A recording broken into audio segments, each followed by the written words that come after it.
The process of buying, selling, or leasing property can be both exciting and overwhelming. It is important to understand the ins and outs of working with a licensed real estate agent, which is why your realtor is presenting you with this informational video to explain the essentials of working with a realtor in Ontario and the various types of representation you may choose when entering into a real estate transaction. In December 2023, the Trust in Real Estate Services Act, TRESA, came into effect with the intention of providing higher consumer protection measures and transparency to all real estate consumers in Ontario. This video will provide you with a complete overview of the mandatory RICO information guide that a real estate agent must provide you with prior to entering into a working relationship with a realtor in the province of Ontario. Whether you're a buyer, seller, or just exploring your options, this video will help you understand the importance of working with a real estate agent and the various aspects of real estate transactions. You have most likely received this informational video from a real estate agent because you are considering receiving services from a real estate agent, or the agent is representing the other client in the transaction, and you might receive assistance from the agent. All real estate agents in Ontario must be registered, which requires them to complete necessary education and carry consumer deposit insurance and professional liability insurance. Real estate agents provide valuable information, advice, and guidance to buyers and sellers as they navigate the complexities of real estate transactions.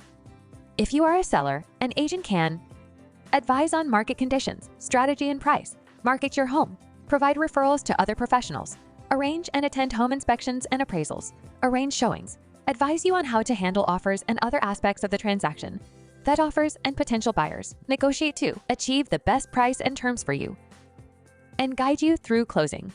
If you are a buyer, an agent can assist you in finding financing, make you aware of any tax exemptions you may be eligible for, gather information about neighborhoods and homes, and arrange to show you properties, make inquiries about the property, advise you on the best approach in competing offer situations, negotiate with sellers to achieve the best price and terms for you, guide you through closing, and provide you with referrals to other professionals.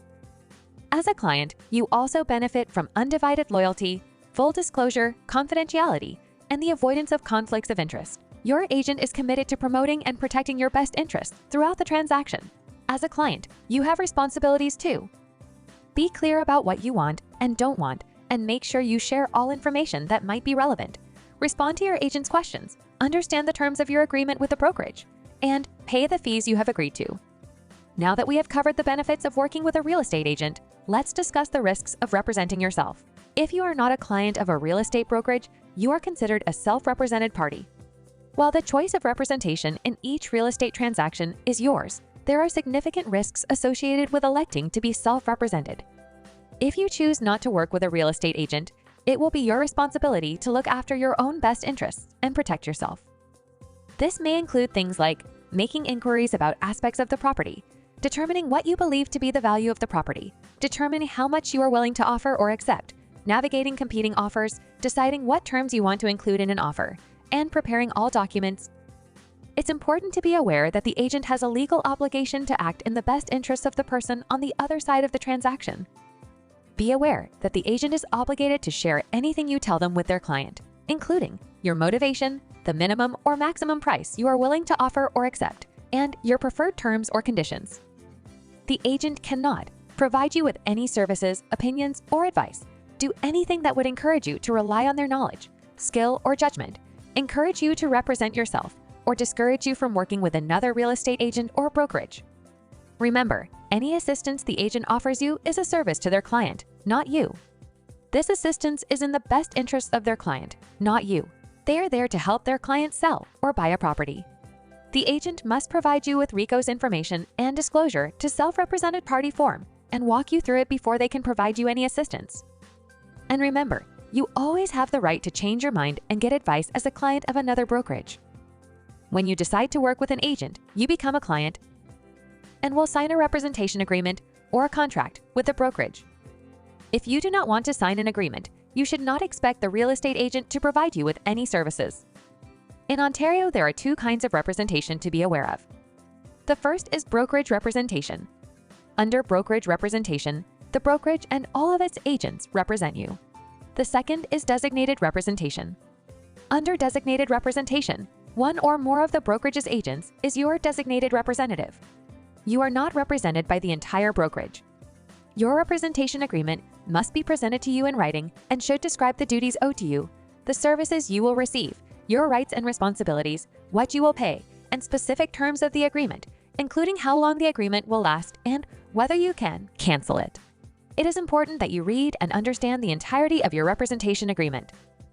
Here are some things you should look for: the name of your designated representative, the scope of your agreement, the services you will receive, payment amount and terms, and how this differs if you are a seller or if you are a buyer. Any termination provisions, expiry date of the agreement, and any holdover clause. After reviewing your agreement, if you have any questions, be sure to consult with your real estate agent. Now, let's talk about multiple representation. This occurs when the same agent or brokerage represents more than one client in the same transaction. It's crucial to understand the implications and risks. Under brokerage representation, multiple representation exists when the brokerage represents both the buyer and seller in the same transaction. Under designated representation, multiple representation exists when the same agent is the designated representative for both the buyer and the seller in the same transaction. Multiple representation is not permitted unless each of the clients involved agree to it. It is recommended that you seek independent professional advice before proceeding with multiple representation.